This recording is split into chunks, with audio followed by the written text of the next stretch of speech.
Oh, there it is. You on there?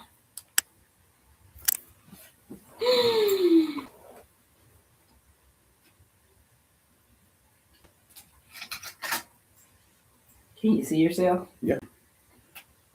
Okay. Sorry, I forgot something.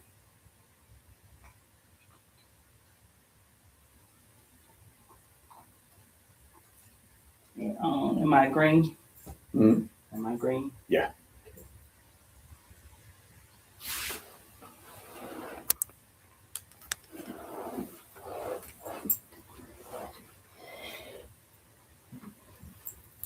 You in there? Okay, I'm in. Hey, everybody.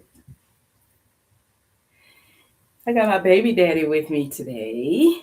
Happy to be here with you. Let me move in a little bit so I can be close to you.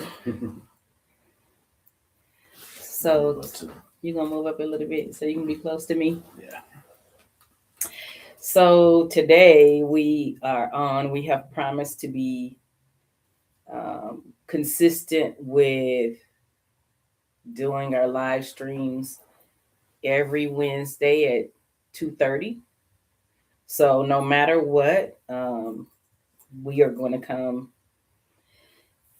for our we're going to keep our promise. Yeah. This is a promise to ourselves, which ends up being a promise to you. Yeah. Like we said, we don't really know what we're doing, so practice makes perfect. Is that what they say? That's what they say, but I mean, I don't know if that's really true or not. No. Practice makes progress. How about that? I take it like that. Yeah. Practice makes progress. And so one of the things I was actually talking to one of my friends, we're going to freestyle just a little bit. We don't actually have a full topic today, but I was talking to one of my friends and she had asked about the timing of the live streams for now, live stream / podcast, if you want to call it that. And for now, while we are learning and trying to get ourselves just used to doing this, then I think that this is a good time frame. Me too. Wednesday at 2:30, I think, is good because we really don't expect many, if any, to be on, but it gives us the time that we need to kind of get ourselves in front of the camera to try to learn to see how we look on camera, how we sound on camera, how we interact together. Yeah. And plus, you have to remember that we're fitting this into life. And so there's other things that have to take place. We have jobs, we have family responsibilities, we got to take care of the house. We're still trying to build the farm and the gardens. And so there's a lot going on. Yeah. So it's nice to be able to have that time in the morning to take care of those things and still be able to be here with those who choose to join us. Yeah. So you had said something about jobs. What is it do you mind sharing what it is you do secularly? Yeah, no, I don't mind at all. I work for a family law firm. It's a boutique family law firm here in Dallas, Texas. And it's a really nice job. I've been there for over 30 years. I came in 1994. And so still working there. They've still allowed me to have this. It's helped me to take care of my family. And so I'm very thankful and I'm very grateful for that. It can be a stressful job. I'm not a lawyer. I'm an accountant. Mm-hmm. And so I do accounting for the law firm. And so that has its own associated stresses. Plus, we're kind of in the middle of a move right now. Mm. And so that's going to be a 4 to 5 month long project. Mm-hmm. And so it's added on to the workload somewhat. Yeah. But at the same time, it's been enjoyable. Yeah. And we have a lot of support around us. So, yeah. Yeah. What's your role dealing with this move? Just basically coordinating the move. We have 4 or 5 different individuals that are helping with that, along with, of course, the partners and the paralegals. Everybody's kind of chipping in. So just kind of coordinating things with the movers, with the individuals running cables and the IT consultants and so forth. So just trying to keep everything together.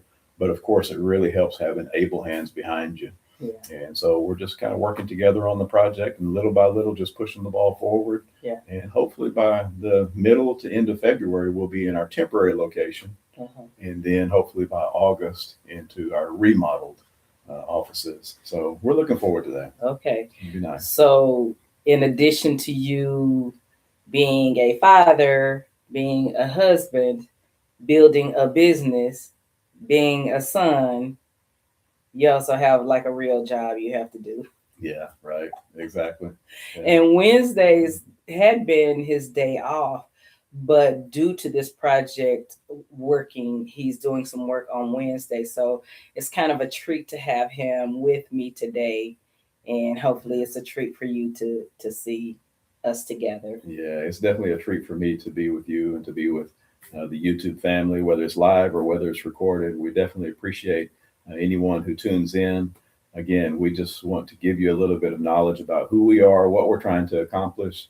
Even what we're trying to accomplish is still kind of in the works. Yeah. So we know that we have a nutritional side, the supplement side.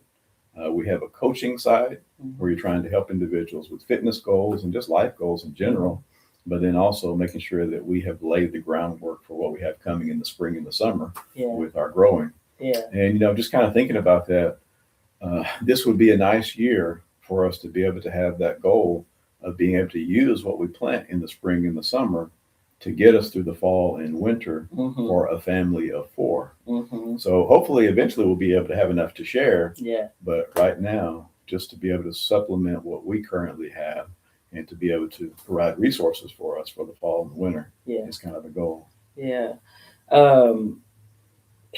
He mentioned that still kind of what we're doing is it's not solidly I don't want to say solidly planned because we know what we want to do, but life is happening. So in the midst of life happening, us trying to build this business, something that I learned for myself is I was going hard through from December through even the mid part of January. And I discovered that going hard like that is not for me. Um, it is, it would have led to early burnout. And I think if content creation is going to be a portion of what we do in our business, then we will have to do all that we can to prevent burnout. So, what I've decided is to pull back on some of the things that I have been doing, some of the social media that I just realized I don't have the energy for, even as much as posting throughout the day. I think is going to be more than what I want to do. And so I'm just kind of pulling back to basics. We've been very blessed to make it to this point from us being sick and working on our own health to kind of parlaying that into a business. But we've been blessed with some opportunities and some things. So it's not just us doing this, and so we have to prioritize what's most important first, and then kind of go into the business side of things. But I was watching somebody else's reel. It's a creator that's over 40, and she has a kind of a raw style, to be honest. And one of the things that she talks about is just being, she's like, I'm just sick of y'all over 40s not posting, because what you are doing is allowing the 20 to 30-year-old influencers to influence the future, which is fine for their age group.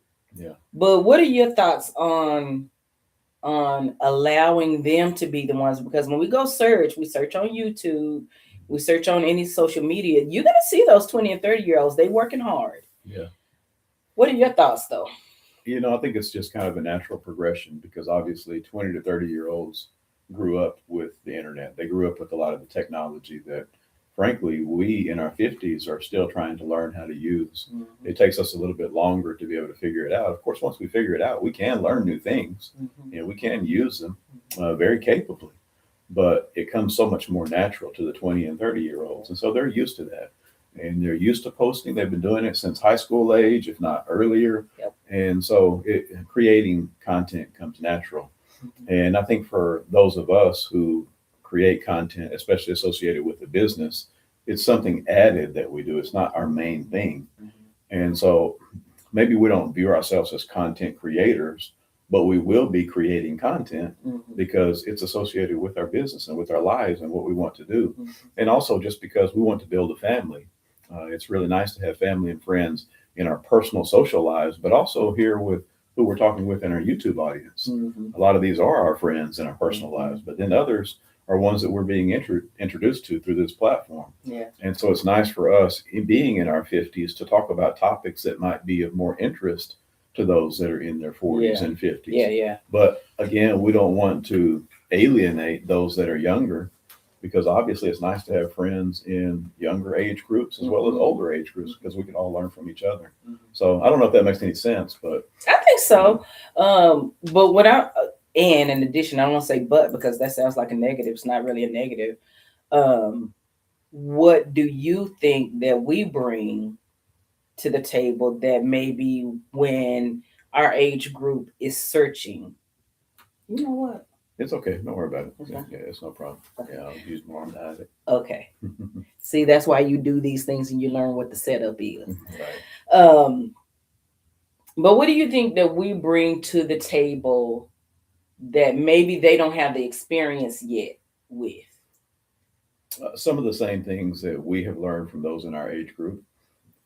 When you get to, let's say, age 35, well, from there forward, you have a lot more responsibilities in life that maybe, at least from our perspective, that we didn't have when we were younger than that. Yeah. You know, we were starting to have a family, starting to have other responsibilities in life, purchasing homes, maintaining homes, taking care of aging parents, and things like that. And so once it gets to that point, it becomes harder um, to focus on the things that maybe you had time for when you were in those younger age groups. And so let's just use fitness, for instance. We obviously had a time period there where life was just kind of getting away from us, and we didn't really have the time to focus on what was really important for us, maintaining our health. Mhm. And so we had to kind of look at that and reprioritize as an older person. I'm going to say older, even though we were in our, late 40s at that time. And so it's important then at that point to refocus on those things, to see what works, to see what doesn't work. How does that compare to what we were doing in our 20s and 30s? And now, with that bit of experience, be able to share some of that with those that are in our age group or those who are about to get into that age group. Yeah. So I don't know if that's helpful to anyone, but it's our experience, and so we want to share what's worked for us and what hasn't. Yeah. So I think, as they talk about social media, especially YouTube, because would you agree that YouTube is probably where we're going to give most of our attention, our focus to? I think between YouTube and Instagram, Yeah. it's probably neck and neck right now, but you definitely see the YouTube audience has a lot more benefit because you can have longer Yeah. content. Yeah. So yeah, definitely. Yeah.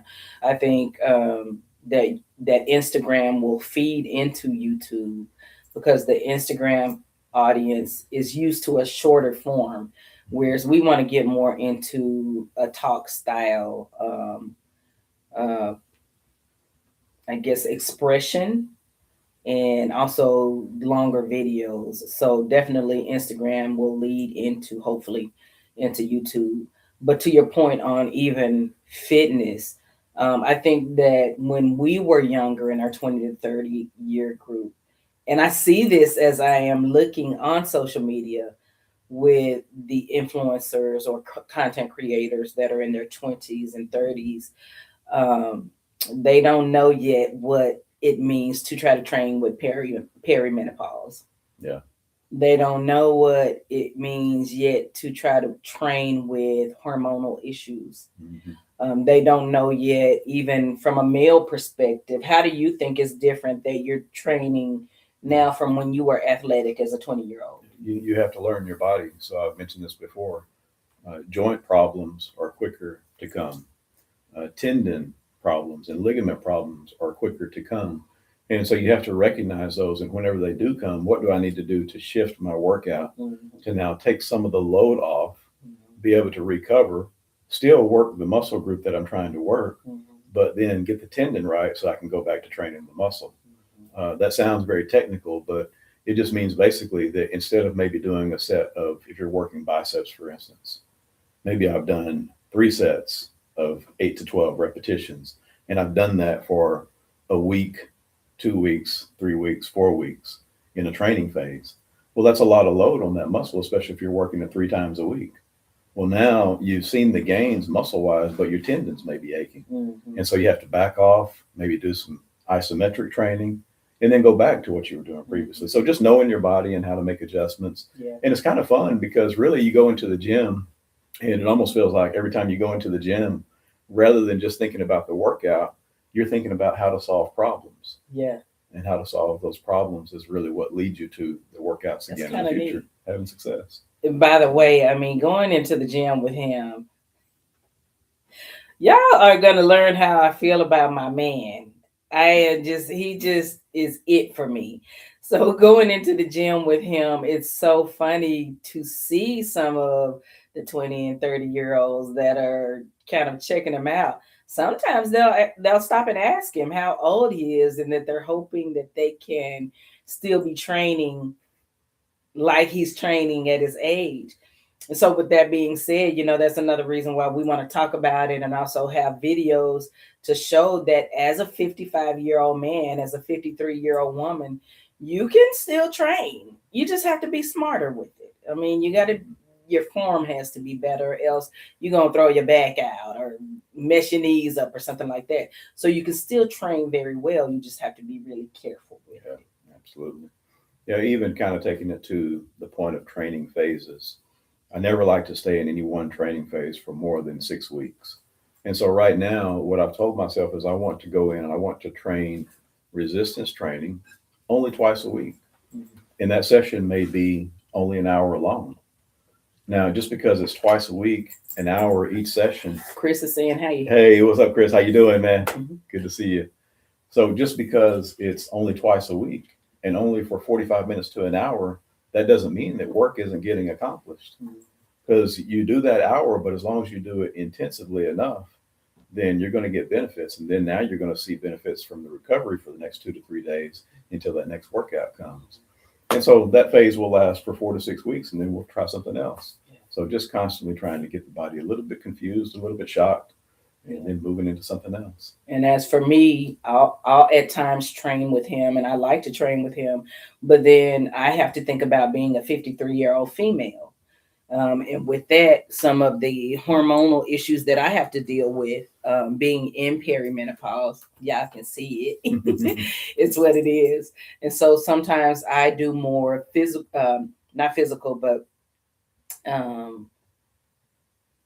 fitness training. That's not the word. Hold on. Give me a minute. Functional. Yeah, functional fitness. Yeah. See, you're going to forget some words when you get in your 50s.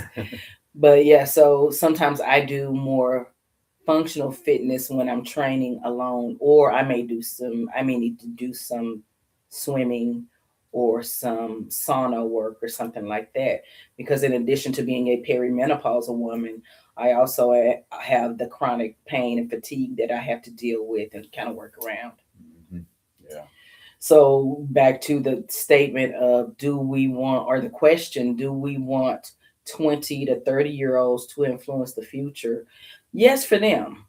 But the things that they are about to go through are things that mostly we have already gone through. Now, to the point of them probably being more comfortable with social media, absolutely, I agree. They understand all the things about social media, lighting, angles, interest, all of that kind of stuff. So, they have that pat. And I'm going to say this, I'll keep saying kudos to them because they are working at this. We have to start kind of at a ground level.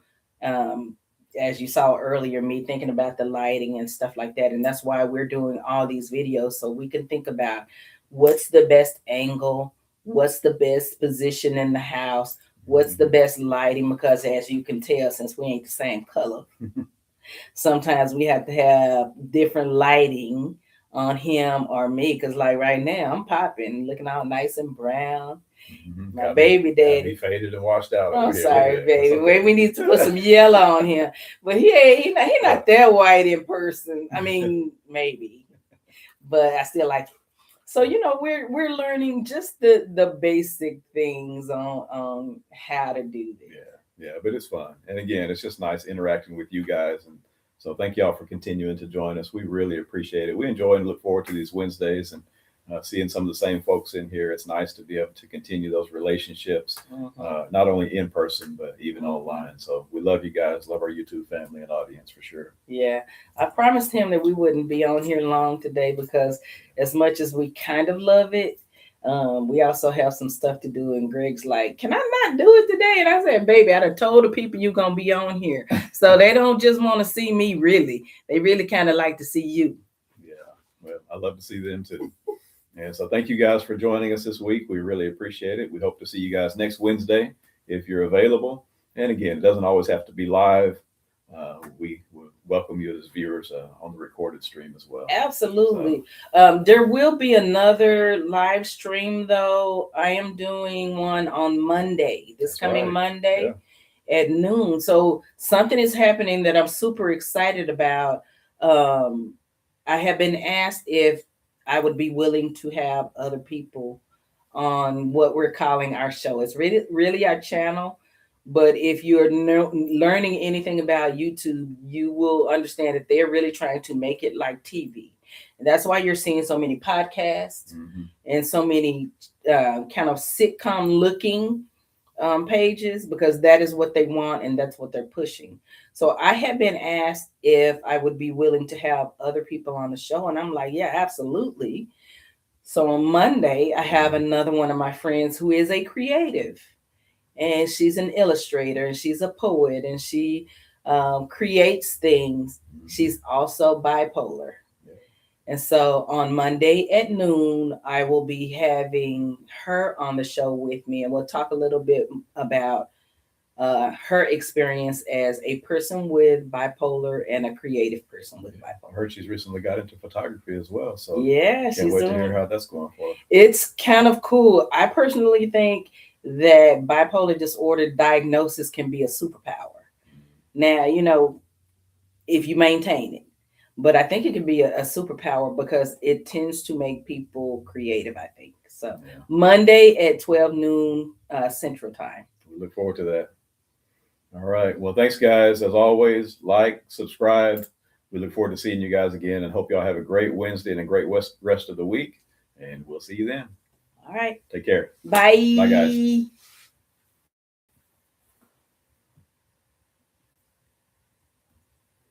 Good job.